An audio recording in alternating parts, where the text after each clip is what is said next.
Forgive me, my husband. My friend deceived me. The year was 2009. I was a young man full of dreams working for a Lebanese company in Lagos. One of my colleagues, someone I trusted, came to me with life-changing news. His sister in Europe was willing to help us move to Germany. We would finally leave Africa, work abroad, and build a better life. I started processing my documents. Everything was going smoothly. Then came the moment I had been waiting for. My visa arrived. I had 3 weeks left to leave. 3 weeks before my dream became a reality. Something unthinkable happened. One day I reached for my passport, and it was gone. It's not here. We need to find it now. My wife and I tore the whole house apart, searching every corner. We turned furniture upside down. We checked every pocket, every bag, every drawer, but my passport was nowhere to be found.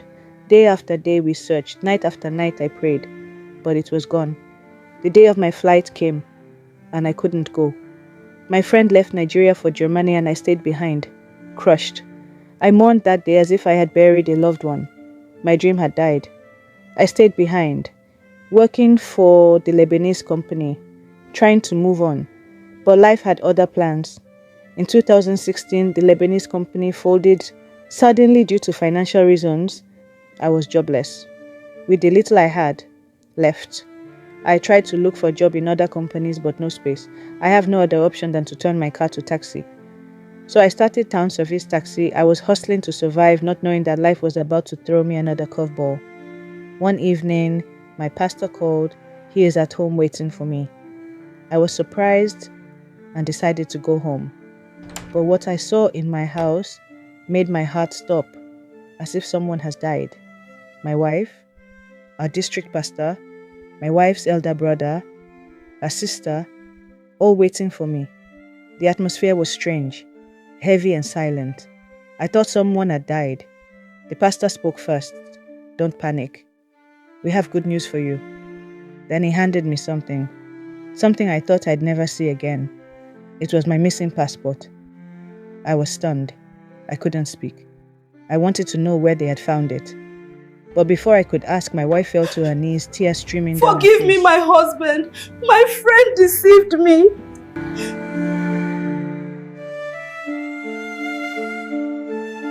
I was the one who hid it, she confessed. Please.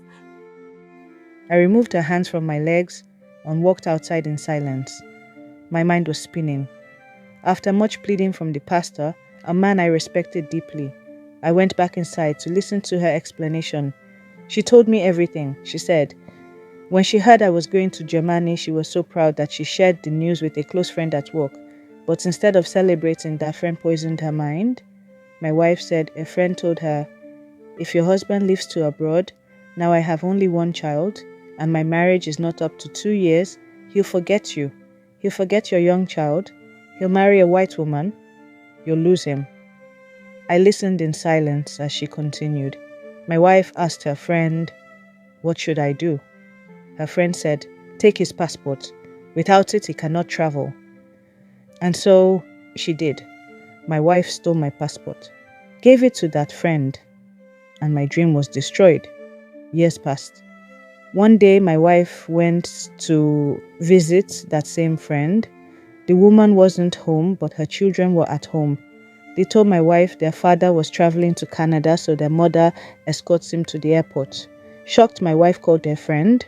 She lied, saying she was only visiting her sister, who lives near the airport. The next day, my wife went to confront her. She asked for my passport and wanted to know the truth. The friend smirked and said, my husband is going to Canada. You said your husband was going to Germany. I was just protecting your marriage and your kid then. That's when my wife realized she had been betrayed and manipulated by the person she trusted the most. I was furious. I told her to pack her things and leave for the village. That day, in front of her siblings and our pastor, she left. 2 days later, she returned with her sister, took the children, who were on holiday as at that time, and left. I didn't want to see her face anymore. I wept for days, weeks. My pastor and my elder brother suggested I should reach out to my friend in Germany to know if he can help in any way. I reached out to him in Germany, the same man I was supposed to travel with years earlier, and explained everything to him. He encouraged me to renew my passport and promised to help me. With my last savings, I renewed my passport. He sent me invitation letter, supported me financially, and this time I left Nigeria to Germany. No one knew about this journey, not even my family, except my friend in Germany and the agent handling my documents. Today, life is different. My wife still lives in the village. In January 2024, my first son joined me in Germany. Step by step, I plan to bring all my children to Germany. Then if they save up, they can bring their mom if they wish, and to their own house, not mine. As for their mother, I will never live with her again. We're still married for the sake of my kids.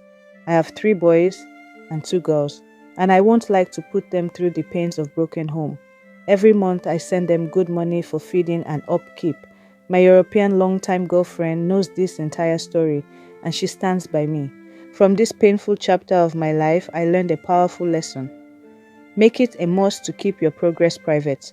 Not because your loved ones are bad, but because the wrong person can plant a seed of doubt in their hearts and turn them against you. Your dreams are precious. Guard them, protect them, and never let the wrong voices destroy your future. I hope my story will open the eyes of many. This is a true life story.